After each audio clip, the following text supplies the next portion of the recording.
All right. Good evening, everybody. How's everyone doing tonight? Welcome to North Carolina Cryptid and Paranormal Project. Um, I am having D.A. Roberts as my guest tonight for my interview, and I'm just glad that you could all make it tonight. I will be uploading this to YouTube if anybody missed it for the live, or it'll also be inside the Facebook group. Just want to say thanks again, everyone, for showing up, and I'm going to turn it over to you for an introduction, D.A. Go ahead. Hi, folks. My name is D.A. Roberts. I'm a horror author. I write horror and sci-fi, but I've also been into cryptozoology since about 1978, since I was a young kid. I've read everything I could get my hands on about Bigfoot and other cryptids as I moved through, and I've been fascinated with the whole world of cryptids, and I use that research. Of reading about cryptids, and I've gone out into the field, talked to people that have had sightings of their own, and I use those accounts to fuel my writing. So I try to base the behaviors of creatures in my books on accounts that I've read or taken firsthand. Wow, it's pretty awesome. Thank you. So you have several books out too. How many books have you written? I've got 22 out currently, with the 23rd just about to be done. Waiting on final cover now. Okay. And you've written several cryptid books as well, right? How many cryptid books, like specifically based on cryptids? How many would you say? I think there's about 10 out right at the moment that are specifically about cryptids. Awesome. And you are currently working on one for the Ozark Howler, is that correct? Correct. It's going to be the third in my Lakeview Man series. I've got multiple series running concurrently. It's going to be called Lakeview Man, the Beast of Blunk Road, and it's going to deal with the Ozark Howler. Awesome. If you want to go into with the Ozark Howler, what kind of research you've dug up and kind of like reports you've heard over, the witness reports and eyewitness views you've had, go ahead and talk about it. Okay. The Ozark Howler is it's a local legend, and not a whole lot of people seem to know much about it outside the region. But it's been cited dating back to the early 1800s, when the first European settlers made it to the Missouri Valley area in the Ozarks. Some accounts describe it as being like bear-sized, and then others describe it as being just a massive dog, and then the others even describe it as being more feline. But the accounts always have the similarity of the glowing red eyes, and it has some type of horns. Different accounts say, like antlers like a deer. Other accounts say more like a ram, how they're curved, and others even say that they look like a ram's horns, but they're straight. Wow. But it's some sort of bear-like creature or gigantic wolf-like creature with horns. Most of the descriptions say bear or dog-like creature, and since bears are large canids, member of the canine species, so I can see how that would be kind of associated together. But there have been a lot of sightings over the years, and considering the nature of the sightings and the descriptions, the mythology of it blends a lot with the Native American legend of the Shunka-Wakaran, which has been seen all over the Canadian areas and northern part of the United States. The old legends of the Black Dog, which was an omen of death, and even certain elements are very similar to the legends of the Hellhounds. Yeah, the Hellhounds. Allegedly, one of the best sightings of Ozark's Howler was done by Daniel Boone. It was recorded in his journal. He originally saw one, fired at it, wounded it, but didn't drop it, and tracked it to somewhere near Cuba, Missouri, where he killed it. In a letter to his sister, he stated that he'd finally caught this strange creature, didn't know what it was, and had killed it, and supposedly had it stuffed and mounted and kept it in with his trophies until he died. So there's some validity to that, having a figure like a notable historical figure with documented recording of having shot one. Sightings around this area date back quite a ways. There's one just a year or so ago happened up near Rolla, Missouri, with some hikers on a trail. There was 4 or 5 of them, I believe.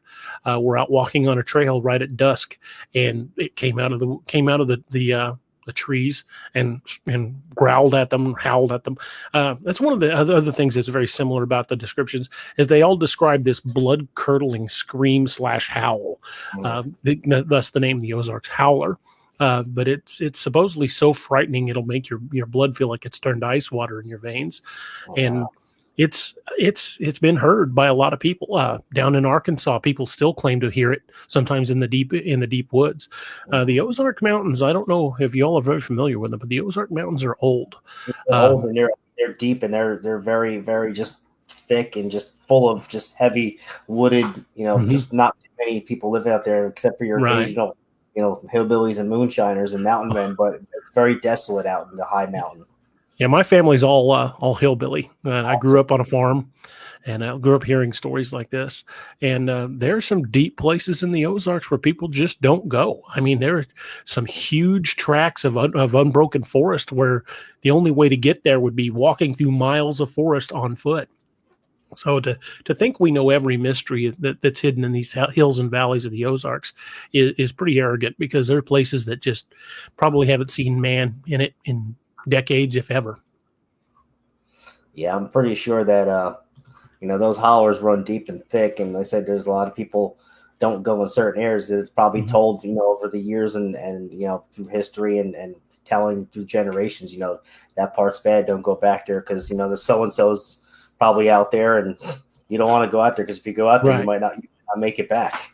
Yeah, there was some folks down by Branson, Missouri, that caught one on a trail cam.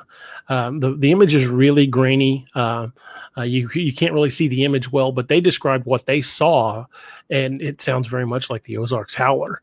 And the recordings they had of the scream were pretty terrifying. They weren't like any animal I'd ever heard. And I grew up deer hunting. I've hunted everything that can be legally hunted in the state of Missouri and in surrounding areas. So I've hunted deer. I've hunted coyote when there was bounties on coyotes because they were taking down livestock.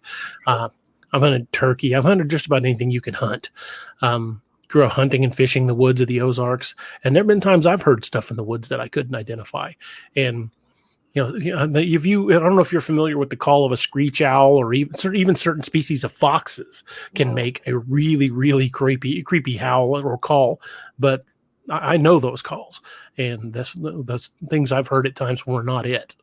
I know certain calls too, like so you could tell owl calls, you could tell the screech and the barred owl calls, and I have certain calls in my area. It sounds like it's 800 pound. I call it the 800-pound owl because it's not. You can tell it's mimicking, trying to, but it has that little.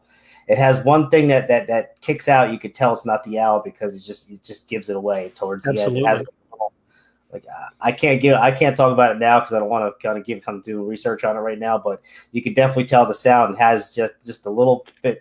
It's a little bit off towards either the beginning or the end because they just can't get it perfect. They could try, but they can't. And I know what you're talking about. Same thing with mountain lions, cougars, bobcats, lynx. They all have that crazy. A lot of people say it sounds like a woman screaming in the woods. Yeah, and that's kind of how they sound. But certain cryptids have a sound that can mimic that, and it almost like it'll go through you. Like you said, it'll feel like your blood curdling, your blood's boiling.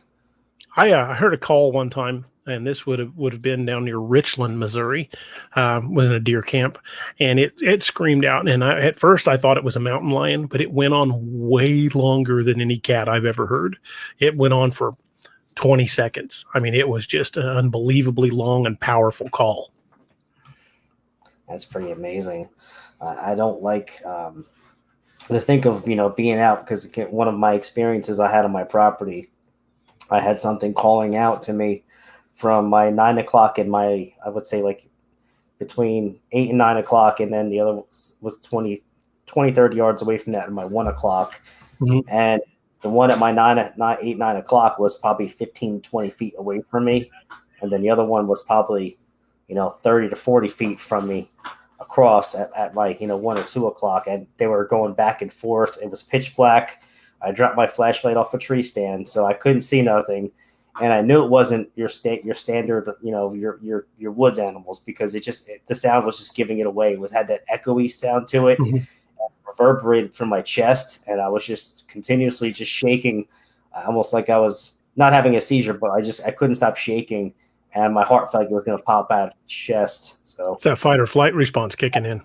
Didn't do nothing because it was pitch black. I had no flashlight. I had my cell phone on because my cell phone fell off when I was climbing up to my tree stand. It was just one of those bad days where you lose everything, and all I had on me was my crossbow and a .380 pistol, and it wouldn't have done anything at all except make me mad. and I probably would have wound up on the missing 411 if that was the case. So I was like, you know what? I just kind of just waited for things to cool out, and I got up and I was like, listen, I don't want to bother you. Don't bother me. I mean you no harm. I just want to get a deer. I'm not trying to overtake on your land. I'm in my tree stand. This is my woods too. And don't bother me. I won't bother you. And about 30 seconds later, everything cooled down. Another 30, 40 minutes, sun came up, and I got the heck out of there. And I probably didn't go into that stand, or I didn't even go into the woods for probably 3 months after that happened because of the trauma and just the fear of what happened. And even for me to go back in the woods, I would actually wait for daylight, like right before the daylight. It's almost daylight, but you can still see in the woods. Mm-hmm. Kind of see everything kind of like shadowy, like everything is kind of brown in the fall. Yeah, so that's the exact time I would go in the woods, because I would not go in during pitch black anymore. And it took about almost a full year of hunting season for me to actually go back in the woods during pitch black. So, it's rough, but it's the kind of things you can overcome once you kind of understand that, I was kind of imposing on I guess their turf, or maybe there was a young one nearby, needless to say, and they're probably just warning me, hey, we're out here, whatever, I don't know the language. I couldn't tell you. They're just, they know the calls they make back and forth to each other. Stuff been going on for ages. They all understand each other, and that's what they do. Warn off the humans near, Well, that fear reaction is there for a reason. I mean, at one time we were not the dominant species. We've got that predator prey response in us for a reason, and when that kicks in, you're in danger. It's the basic fight or flight response that all of us have. And when you hear something like that, it acts on that primitive part of the brain that says, hey, if I don't get out of here, I may be lunch. Exactly. But it kind of came to a thing where there's an understanding now when I go back out there. I wouldn't say it's a buddy thing, but it's kind of like an understanding and a respect for towards each other that we have now. Like, I don't get bothered no more when I go out there. I actually received a dead deer last hunting season. It's a crazy story. I missed a shot on a deer from like 40 yards away, and I actually saw the crossbow bolt go right above the deer's head, and it kind of like sunk into the dirt behind it because it was like a downhill shot. I just kind of sighted too high, because downhill shots you got to sight a little lower, and I just for some reason I sighted like a 1/4 inch too high and I missed. So that being said, the deer ran off to the left and it took off, and it was a spike buck. I think it had 2 and 1. I call them spike bucks. Yeah, a lot of us call them that.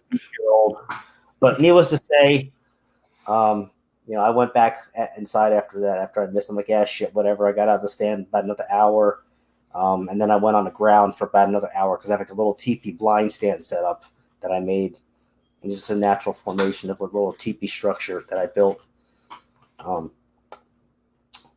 2-3 days later, I go back. That deer is it's laying under a tree. Its neck is snapped backwards all the way, and I examined the whole body, and there was not one scratch, not one broken bone on its, like, you could tell a deer's been hit by a car. Yeah. It's got the rash on it. It's got the broken bone where it's bent back or anything. Not one part of the bone on the whole body is broken except for the neck is snapped back. It's a lot of power to break a deer's neck. I actually had somebody comment on one of my posts that I put up in my group that, the bucks, they when they fight with their, they could snap each other's necks. I'm like, well, you know what? There's no way a spike buck is going to go battling with an 8-pointer. No. There's no chance that's ever going to happen. So that deer neck was snapped, and it was put there. Probably put there for me. I think that I was gifted a deer. That's going to be, I would say that not my deer, but that's my thought.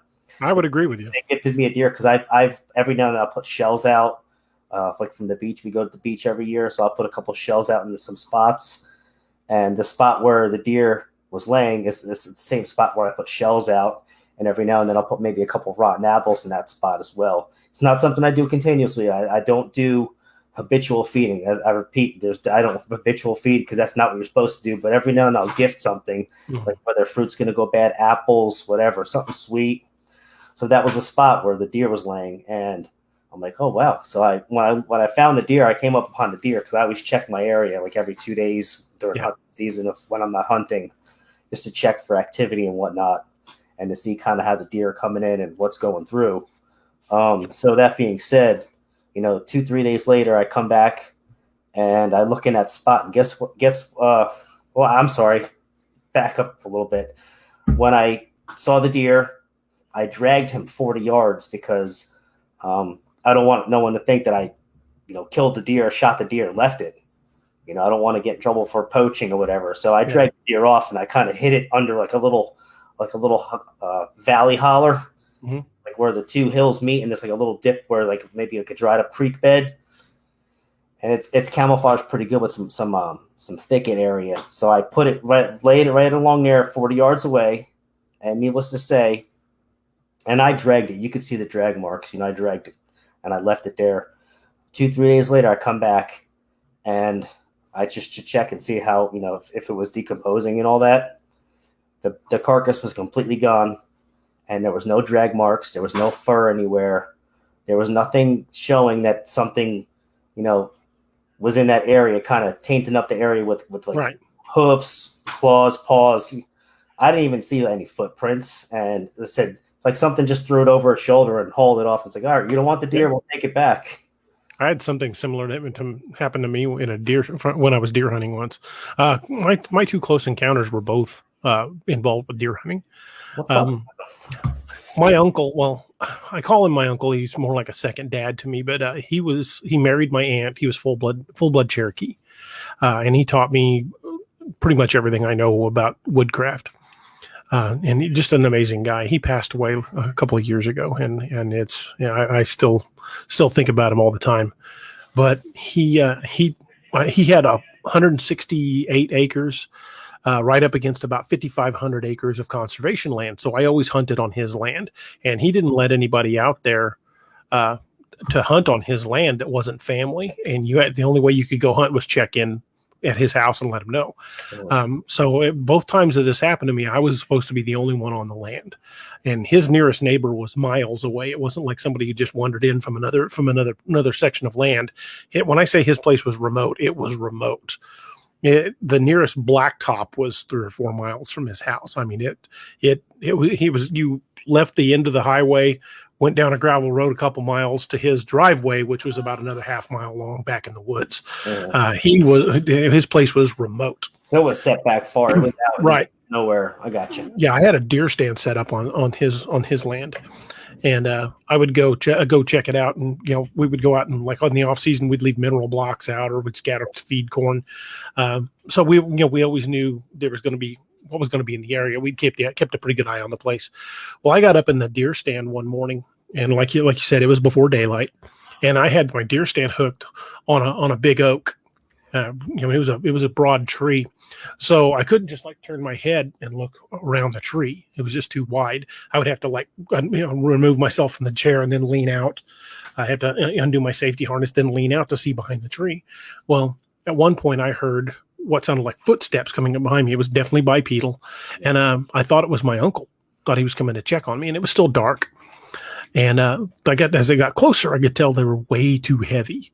It was like it was way too heavy to be my uncle. He was about 5'5" and 200 pounds. He was not a huge guy. Whatever was coming up behind me was on 2 legs, and it was big. And as it gets closer, I'm starting getting nervous. I'm like, "Hey, who's back there?" And I hear it just stopped. And then I heard it do a big intake of air, and it was like, and it turned and walked away. And I heard it retreat back into the woods. I undid everything, and I climbed out of the stand, shined my light back there. And by the time I got into a position where I could see, it was gone. And that was one of those, like you said, I was like, whew, time to go. Grabbed my rifle and I left. But another time, the same deer stand, I was sitting up there and I'd been waiting for a good shot, and I could hear rustling in the leaves. So I knew one was close, and a deer came out, and he was probably about a 12-point buck. He was big. And I was hunting with the British 303 at the time with a soft nose tip. So I knew that if I hit him, he's going down. Mhm. So I waited for him to just give me a good shot, and he steps out of the bushes and he looked around a little bit and stopped and started to reach forward to eat, and I hit him broadside, and I perfect, beautiful shot at about 50 meters, maybe a little less, and he went down instantly. Bang, just dropped. And I thought, okay, he's down, and it's a 303, so I know one shot's all it's going to take. So I put the weapon back on safe and hook it and climb down out of my stand. And when I get to the bottom, he pops up and starts staggering off. Well, I've tracked deer lots of times, so that's not that big a deal. And I knew I hit him solid, so I wouldn't have to chase him far. So I go over to where he dropped initially. And, you see those pieces of tissue we refer to as lung butter laying in the leaves, and quite a bit of blood. I'd got him pretty good. And the blood trail was thick drops. It wasn't like little bitty just droplets. It was big chunks of blood. I knew I'd got him good. I'd lung shot him, so he wasn't going far. So I start following him, and maybe 30, 40 yards into the track, he dropped off the edge of a ravine, which went down into a dry creek bed. And it was 25 feet down. I'm like, I'm not jumping off of that. I break my leg. I looked down, and I could see where he hit, but I didn't see him immediately. So I had to backtrack down the ravine a little ways and to find a spot that I could safely jump down. And I backtracked till I found a spot that was about 6 feet up, and set my rifle down, scrambled down, reached up, pulled my rifle down, went on back down the ravine to find him. Well, found the spot where he hit, found the spot where he fell. It wasn't very far away. And the amount of blood where he fell in the leaves and the sticks, the leaf litter he fell in, it was obvious he bled out there. It was just way too much blood for it to have gotten up again. And so I knew that was the spot where he fell. And at the time, this was in the mid 80s, there hadn't been a recorded account of a bear in Missouri in over 100 years. In fact, you haven't even seen black bears in Missouri until about the last 20 years, since they reintroduced them down in Arkansas, and a bunch of them came north. So at the time, there were no bears in Missouri. There was the occasional mountain lion, and of course coyotes. There hadn't been a documented wolf sighting in Missouri in 80 years or so. So at the time, I knew there were no big predators in the area that were capable of picking up a deer. This thing, it was easily a 12-point buck. He probably weighed in close to 200 pounds, and that would have been dressed. I mean, I would estimate he weighed about 200 pounds dressed out. Oh yeah, but yeah, he's a big boy. I was going to mount the antlers. How many? What was he? 8-pointer? He was about a 12-point. I estimated a 12-point. I got a real good look at him through the scope and did a quick count. So I figured he was right at a 12-pointer. So I'm wanting this deer because he's a trophy buck. And in the spot where he fell, there's no hair, there are no hoof prints. There's nothing there. And if it had been coyotes would have ate it on the spot. And if you've ever come across a coyote kill, it's not clean. No. They will scatter pieces to hell and gone. They normally go from the back end up anyway, from the rear. Right. And it had only been there, maybe 30 minutes, for long enough for me to drop down in the ravine and come back up. And, hadn't been there that long, so there was no time for coyotes to completely eat an animal. Mountain lion might have dragged it off, but there were no drag marks. It was as if something picked it up and walked away. And I spiraled out from that position in 50 meters in every direction I could go, and never found another drop of blood. Something picked up my buck and walked away with it. And it wasn't field dressed. It wasn't gutted out on the spot. It was just scooped up and gone. And I had a little Motorola radio on at the time, and I called my uncle on the radio. I'm like, "Hey, Uncle Buddy, I think somebody stole my deer." He says, "Well, tell me what happened." So I gave him a quick rundown. And I said, I want to find out what the hell happened to my deer. And he goes, "Why don't you go and come on back to the house? You're not going to find that deer." And at the time, I was pissed. I was convinced it was a person on the land. I said, "I think somebody's out here." He goes, "There ain't nobody out there. You're not going to find that deer. Come on back to the house." And I did. But he had some encounters on his land that he would only rarely talk about. And there were certain times of year that he wouldn't let people camp on his land, like late fall, early winter. Early winter. That's high activity. Yeah. If I'd go out to his place to camp on that time of year, he'd say, "Why don't you just stay at the house tonight? We'll shoot some pool and grill some steaks." And he would let you. He'd always have an excuse not to let you go camping in the woods. About a month window there in late fall, early winter. Yeah, I've noticed the activity by my area. It's usually like the most activity I get is like the end of summer, Mhm. early fall to about January. And then after that, it kind of fades away. And then I don't know if there's like a migration pattern, if they follow, or if they try to go to a cooler area, maybe towards the mountain, or maybe some kind of secret caves, underground caverns that are nearby somewhere, or even like, I've heard of these things hiding under like sewage drain systems, like Mhm. those really big, those 6 to 8 foot round concrete, like Mhm. freshwater sewer drains that go from one Mhm. area to another area. That's a cool spot. They could camp out under there for a couple Oh weeks. yeah, Even, so it's a great shelter as you long as go. it's not heavy raining. My personal opinion is I think they follow the game. Mhm. Because all of your your deer and your big game animals, they go on the move as soon as those deer seasons start rolling around. So I think they follow the game.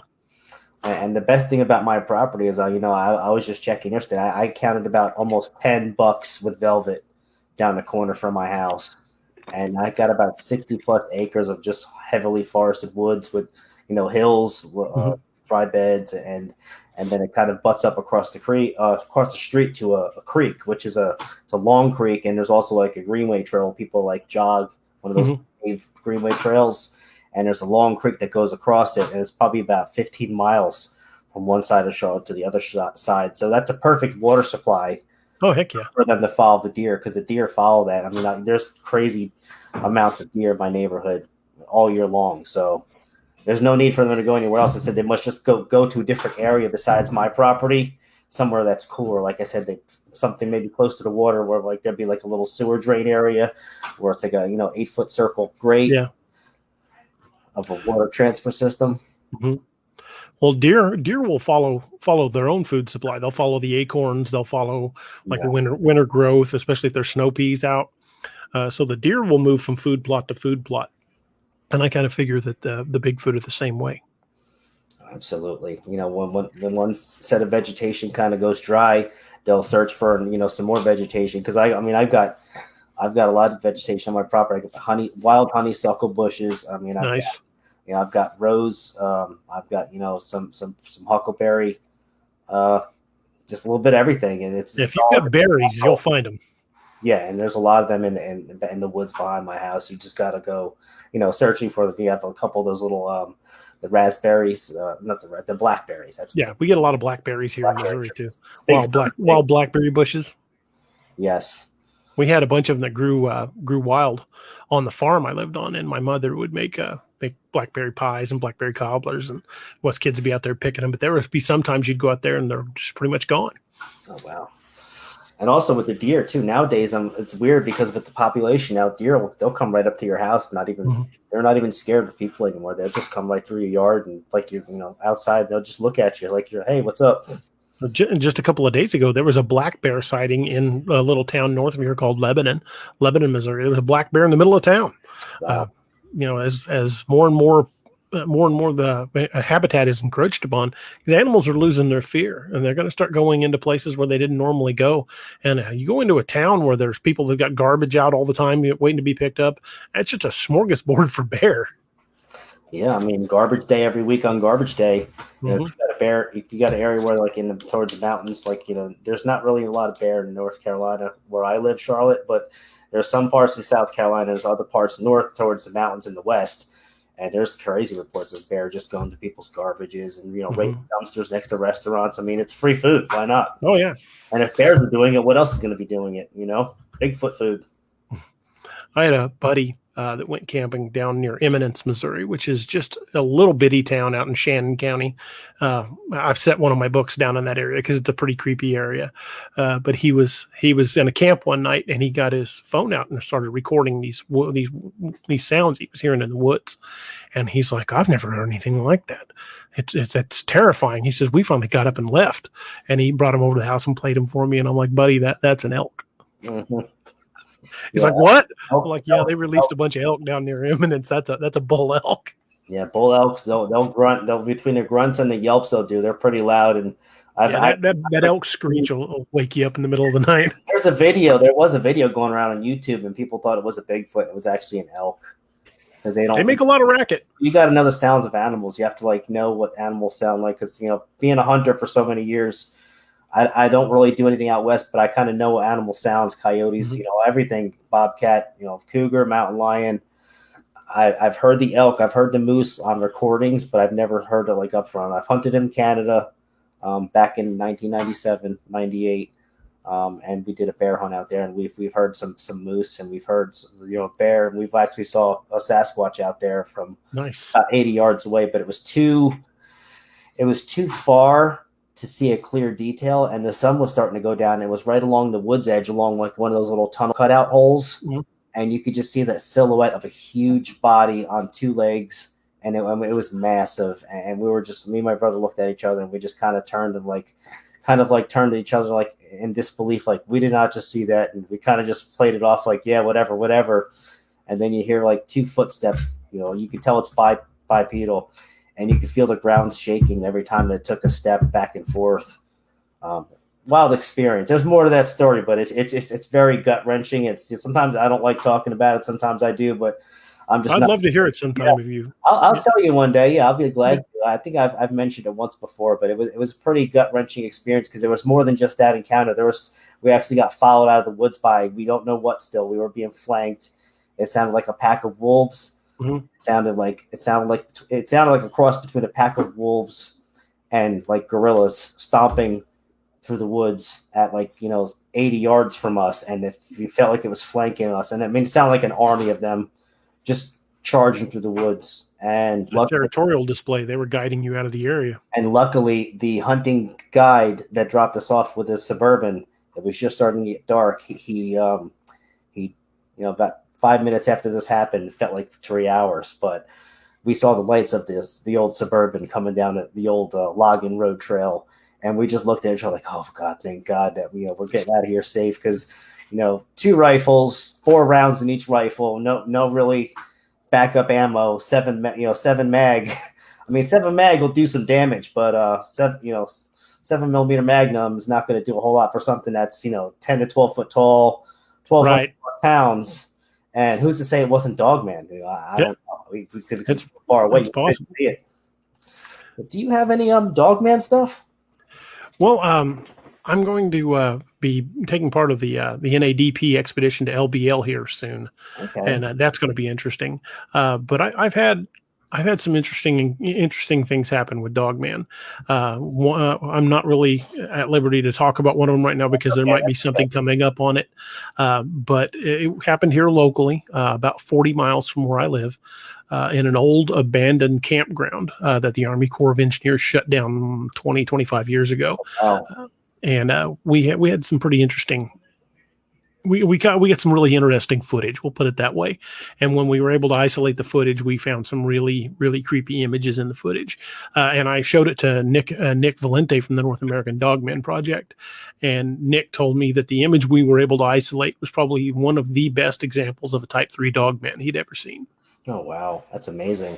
And it was close, like 30 yards away. 30 yards is pretty serious to be that close to a Dogman. Period. Mm-hmm. Whatever the type was, just to be that close to one. Right. Pretty, And the whole intention that night, we did not go out looking to capture footage of any kind of cryptid. One of the books I wrote was part of it was set in that old abandoned campground, and we went down there late at one night to shoot a promo video. right. About the books, and we had no intention of going down there trying to find anything. We weren't setting out to try to go out and capture Bigfoot footage or anything like that. We joked about it, but the whole intention was to shoot a short promo video for my books. And that promo video is still up on my YouTube channel, the D.A. Roberts Author YouTube channel. The promo video is still there. The stills we've taken from it and the slowdowns aren't up there yet, but they will be eventually. We're going to be reworking a new video that actually breaks in the slow-mos and the pictures that we were able to isolate, the stills we were able to isolate. So that will be coming before long. But like I said, we just went down there to shoot a few minute long video.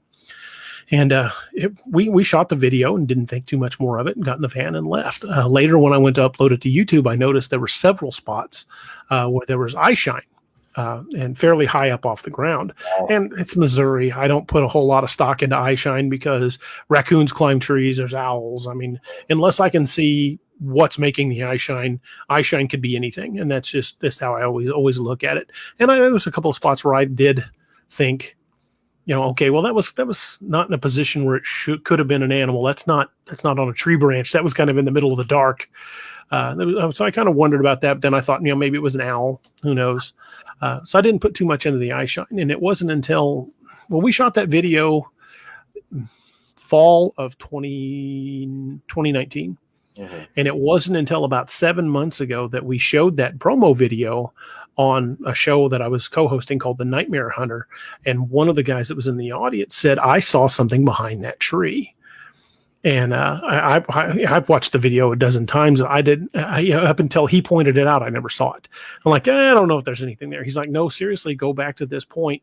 And we went back and isolated it. And at one point, you can see movement of something ducking in and out behind the tree. Yeah. So I sent the video to a couple buddies of mine that do video editing, and that's when they pulled those images out. And it was pretty terrifying when they sent me the images. I mean, that's amazing, their camouflage ability. Sorry, I didn't mean to break. Oh yeah. Oh, no problem. Camouflage ability. We were just talking about camouflage before. You said your buddy was, standing next to you and you were hunting, and he was military experienced, and he's like, how good are you at camouflage? And you said, you turn your back, and 2 seconds later you couldn't see him no more. Yeah, he was gone. So just picture, something, all brown or black that's, probably triple the weight of maybe quadruple the weight of a human, and they're doing the same thing, but they have, they're the master of their environment. They know. Oh yeah. The image we captured, the one still that really stands out to me is you can see it leaning out from the tree, and and we went back during the day and found the exact tree and pasted out. It would have been about 30 yards away from us, and it was approximately 8.5 feet off the ground. There were no shrubs there. There were no bushes there. There were no tree branches there that it could have been. There was nothing behind this large oak tree that it could have been at that point. So whatever it was there and gone. But when we isolated it, the head was wolf-shaped, and you could see the hand with the claws resting on the tree beneath the head, where it had placed its hand on the side of the tree to lean out. That's crazy. Speaking of that, we're talking about footage and stuff. My friend in the chat, Rick Lauer, lieutenant from the Texas Cryptid Project, and his partner Paul Chafin from the Kentucky Dogman Project, they actually doing a documentary. They posted a trailer of their documentary that they're going to be coming out, I think, sometime in 2022. As Rick, post a date your documentary's coming out, but they actually have footage of, you can see the Dogman, you can see the tree branches and the leaves, and right alongside the leaves, you see its face just sitting there. I mean, it's a creepy looking. That's a creepy looking. The face on that thing, it's hideous. I mean, people say you don't want to see a Dogman, when you really see one up close and personal. They say you don't want to see it after that, and that face is exactly he said early to mid 2022. Mm-hmm. So that's going to be awesome. Okay, so are you able to post a picture from you, or if I send you a picture, could you put it up? I sure can. Yeah, I can put it up. I'll send you one image, and you can because I'm kind of playing close to the vest on the other stuff until we know about the status. Right. But I'll send you this. Let me find the image real fast. That'd be awesome. Yeah, I think I can still share my screen too, but I don't know if I could do that during the live. I haven't gotten the whole screen share thing with I know with Facebook Live you can do it, but I haven't done it with StreamYard yet. So I don't want to. Last thing I want to do is cut myself out of this live chat. But I could jump back in it still, but I can share it to you. Send it to me. I can still share it to the group later on after this is over. Okay. We have about 30 more minutes or so, give or take. And I know you said you had to be, you have your thing. Your show comes on at what, 8:30? 9:30. 9:30 my time. Oh, I'm sorry, 9 my time. 9 your time. So yeah, I don't want to take away from your thing. But that'll be awesome if you share that picture with me. I could post it, and I could probably post it if it's okay with you, with your permission. I could post it in several groups, like family sister groups. Yeah, that's fine. Because we have we have the Kentucky Dogman Project, the Texas Cryptid Project, the Dark Woods Project, and we have Crypto Normal Encounters with B. Moss. We have True Encounters with Marvin Allen, and then my other partner Carlito from. Used to be Paranormal Junkies with Carlito and Tom, but now it is Cryptid and Paranormal Kingdom. So yeah, I could just kind of post it around and you can share it out, spread it through all the groups if that's okay with you. Sure. Check your Facebook Messenger. I just sent you the image. Okay, awesome. This is one of the better images that we were able to get. And I think it's not like one of those images where someone will post an image of the woods and they'll have circled something and you got to strain and kind of look at it. No, this pops out pretty readily.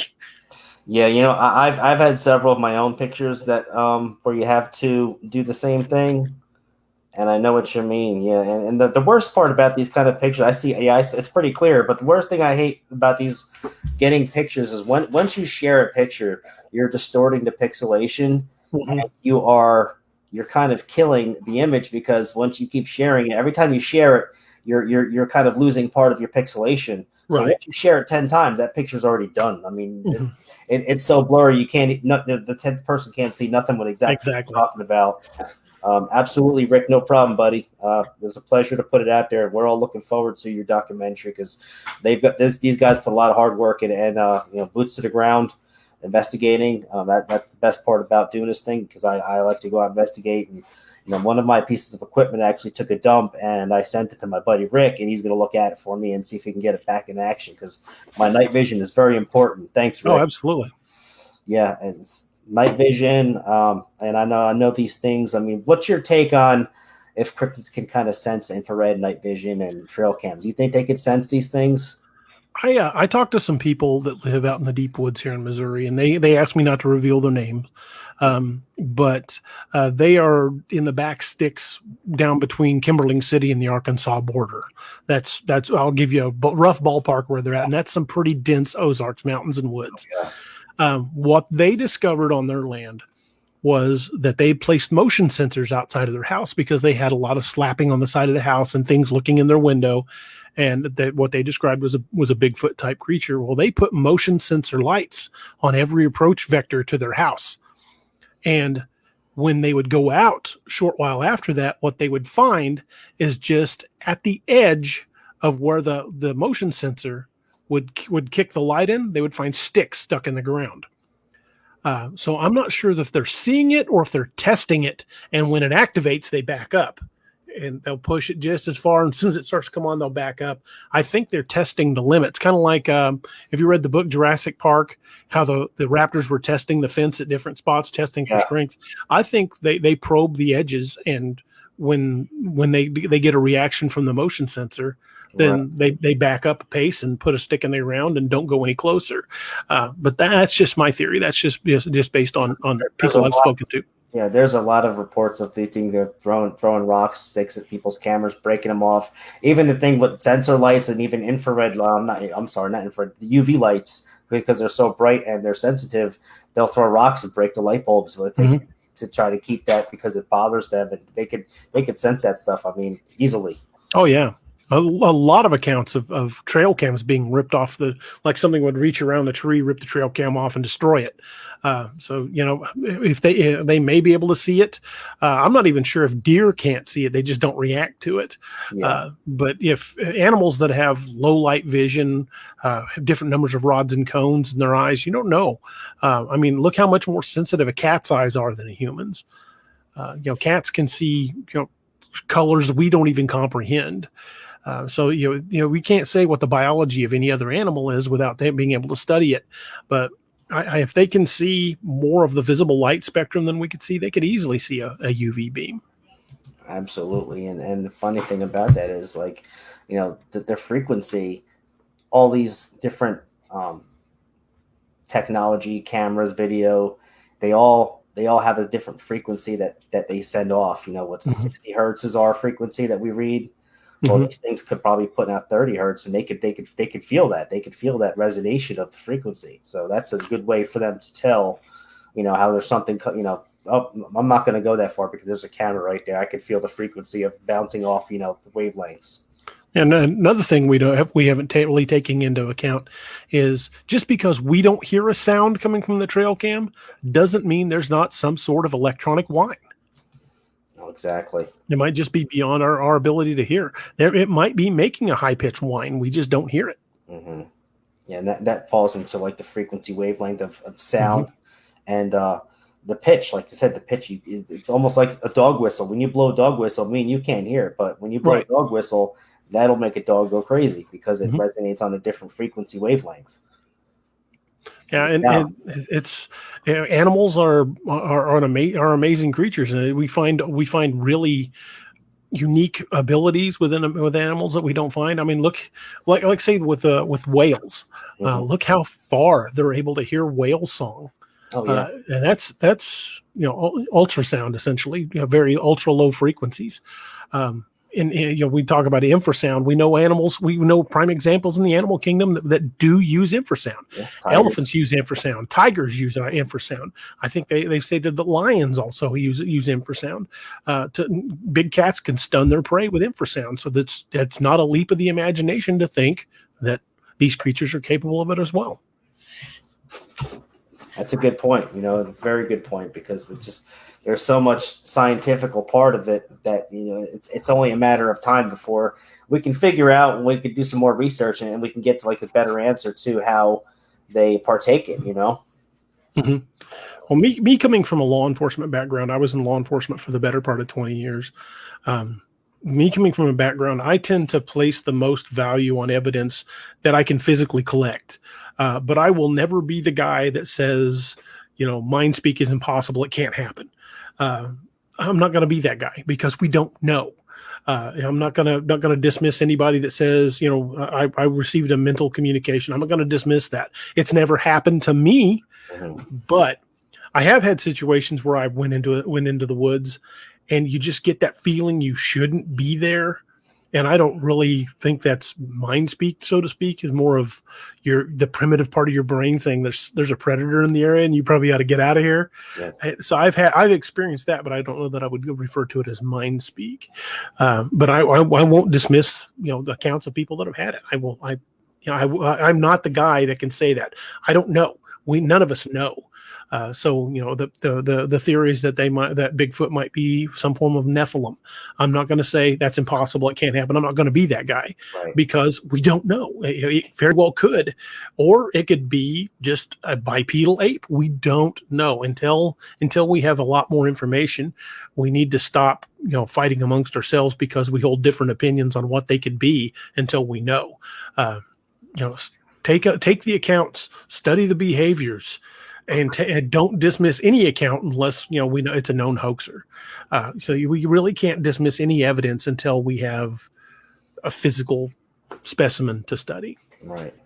Like those Rick Dyes and the Toms out there. I know what you mean, but yeah, it's a big world out there, and if we could all just kind of work together and stay working together, we can accomplish so much in this community, because there's so much like backlash and ridicule and just fighting and bickering and back and forth, and a lot of some of it is stopped, but they're still on other sides. And just if everyone just kind of got together and just formed one big unit, we could get so much shit accomplished in this community. I totally agree. Put their differences aside, just work together as one unit and just have brainstorm ideas and go from there. And speculate on new theories and maybe do some research and get more groups out, boots on the ground. It'd be great. Be a great thing. I won't dismiss anybody's theories, because that's all any of us have is theories. Mm-hmm. You're right. Until we have a body. I mean, I'm not saying I want that, but until it can be proven and not like hearsay that somebody actually has footage of a body and they're studying it, or even like a captured live specimen would be better. I would definitely until agree. We can get that, you really can't, because a live specimen you can do like research and do more scientific data, like heart rate. You could do diet. You could do study brainwave interaction, brainwave. Maybe some communication, some vocalizations. We know gorillas, mountain gorillas, lowland gorillas are capable of learning sign language and understanding the language. That's happened a number of times. They've taught gorillas to sign. So if gorilla can understand the language, another higher primate certainly can. Absolutely. That's a good point. I mean, that's a good thing to take in. I know we started with the Ozark Howler, but some of the people that came into the chat kind of missed that. So if you want to do like a little brief recap on that, Okay. and then I can kind of like go back with your books and put your website. I'll key in your website, Okay. and then we can kind of conclude from there, so you can go on your way. Because it was a great evening with you as well. I really appreciate you coming on. So we'll go back to I'm happy to be here. The Howler. The Ozark Howler is more of a regional thing. A lot of people may not be familiar with the tales of the Ozark Howlers, but they do date back to the early 1800s and even beyond. A lot of Native American lore goes along with the stories of the creature as well. But the first recorded accounts were in the early 1800s from European settlers. Daniel Boone had an account in his journals where he supposedly shot and killed one near Cuba, Missouri. But they're most commonly described as being a quadrupedal animal, roughly the size of a bear.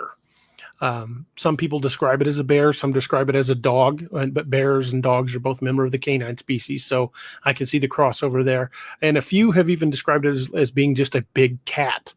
They describe it as having a black, shaggy coat, and glowing red eyes and some type of horns. Some accounts have said antlers like deers. Some have said horns like a ram. Others have said straight horns that pointed back from its head. But there's always some type of horn involved. And the most unifying cry, of course, unifying thing is the cry of the creature, the howl of the Ozarks Howler. It's described to be as a blood-curdling scream somewhere between the howl of a wolf and the bugle of a elk. That it's just shrill and high and lonely and howling like a wolf, but at the same time, just powerful and trumpeting. And it's said to make horses bolt in fear and the ice and your blood in your veins go to ice water. And they've been seen in the Ozarks for hundreds of years. And even fairly recently, there were some hikers up near Rolla, Missouri, spotted one. And there was a number of people there. They all described the same creature. Some people down near Branson, Missouri, caught images on a trail cam. They were grainy, but the physical description they gave of the creature they saw is typical of the Ozark Howler. Of course, you get people that go hiking and hunting and things like that, or camping, and report hearing that scream off in the distance in the Ozarks. So I believe it's still out there. And I don't think it's going away anytime soon, because there's just so much of these deep woods and valleys that we don't go into routinely. Just because we've got roads to all the little cities and little towns in the area doesn't mean that everybody goes back in those deep woods and hollers. And there's some deep places in the Ozarks. Absolutely. So that being said, your books. How many books have you written? I've got 22 out now. I write primarily horror and sci-fi. A lot of my books are about cryptids. I've got a series called The Lakeview Man, which deals with cryptids. I've got a series called Apex Predator, which also deals with cryptids, and another series called Codename Wild Hunt, which is a military unit that hunts dangerous cryptids. That sounds pretty good. And all of these series they overlap. So there's characters from each series that appear in other books. So the DA universe is intertwined. All these series play upon each other.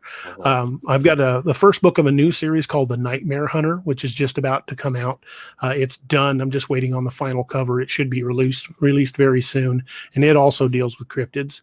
The next project that I'm working on, I've got two projects working simultaneously. One is a sci-fi series called Man's Marauders, about a mercenary unit in the future. And the other one is the third of the Lakeview Man series. It's called The Beast of Blunk Road, and it's going to be about the Ozarks Howler. Oh, wow.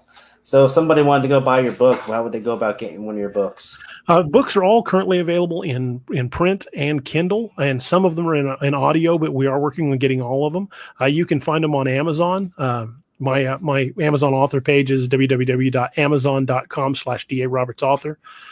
Or you can find them at my website, which is daroberts.net. I just put that up, yeah. But you can get them on Amazon too? Mm-hmm. They are available through Amazon. I'm going to do 5 minutes real quick of questions because he only has an hour and we started at 7:30. So does anybody have any quick questions for Mr. D.A. Roberts? Put them up right now, all caps, or just put a Q. Hey, Al, what's going on, Goomba? El Santarigua's in the chat as well. Cool. He'll probably have a question. He always has good questions. He's a sensitive, and he does paranormal and cryptid research, investigations upstate New York at the Bronxville Paranormal Society. So yeah, Nice. he's good person. Okay, yeah, Ozark. Do you think do you think the Ozark is a Bigfoot? No, I Theory? think the Ozark Howler is a separate creature entirely. I Okay. think it's somewhere between well, I believe it's the size of a bear, but I think it's a canid of some kind, and I think it links a lot to the legends of the Hellhound.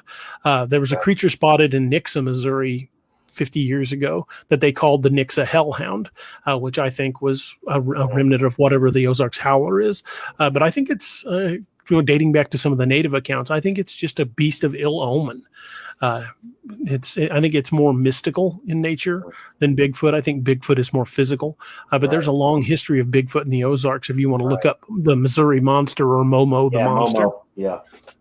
There's plenty of accounts on that, but I think Richard was saying how different is the Howler from the Dogman, but you kind of explained that already. Now, do you think that this, the Ozark Howler could be something more of like a Wampus cat or like a large, like they call it the Wampus cat, or like I've these heard legendary, these Black Panthers that people are starting to see around now? Do you think it could be part of that?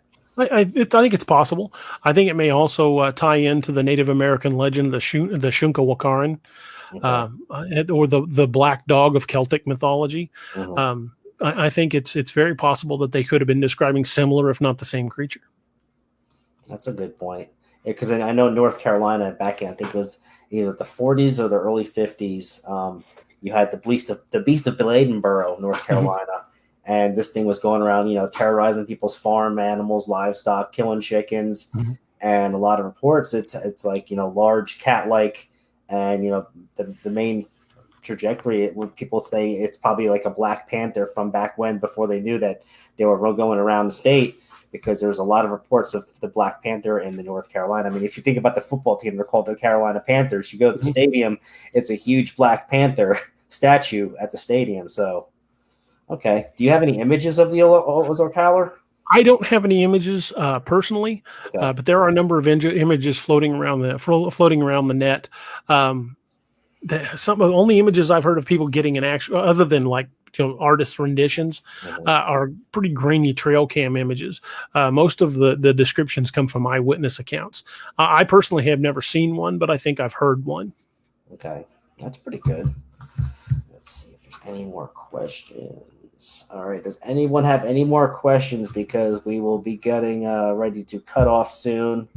If there's no one more questions, well, I do thank you, Mr. D.A. Roberts, and I will definitely look forward to doing like another collaboration with you on Definitely. one of your groups, or even if you do like an upload to YouTube, like a pre-recorded show. Because if anyone missed this show tonight, this live stream, I will definitely be I'm going to upload this to my YouTube channel, which is the North Carolina Cryptid and Paranormal Project.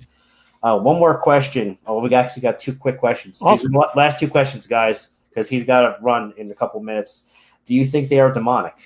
I think it's possible, especially if it's related to the legends of the Hellhounds. And the Native American belief that it was an omen of bad luck. So it very well could be demonic or a dark spirit. Now, the last question is, what do the Native Americans say it is? Didn't you just say that?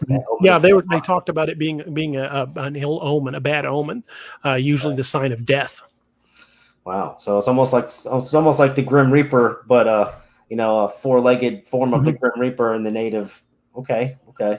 Well, a lot of the old magic, as you would call it, the old spirits that you would encounter in the deep woods, especially in your area, the Appalachia area, Yeah. I think ties back to the fact that before continental drift, when the United States and Europe were still connected, Right. The mountain range that is the Appalachians was actually connected to the mountain range that runs through Ireland and Scotland. Oh, wow. They were part of the same mountain range. That's pretty interesting. Whatever spirits inhabited one likely inhabit them all. Yeah, definitely. Absolutely. Well, it was great having you on tonight. I do want to thank you, and I want to thank everybody for showing up that came to the live stream. Like I said, I'm going to be uploading this to YouTube probably tomorrow morning or later on tonight, because it does take a little bit of time. So definitely looking forward to working with you again, Mr. D.A. Roberts. I'd be happy to do it anytime. I'm going to look into Amazon, maybe getting one of your books. And, awesome. and definitely into your future endeavors with what we talked about earlier. You know, what you got going on soon. So I'm looking forward to that as well. So Me too. appreciate you, my friend. Good night, everybody. Have a good night. Good night, everybody. Thank you.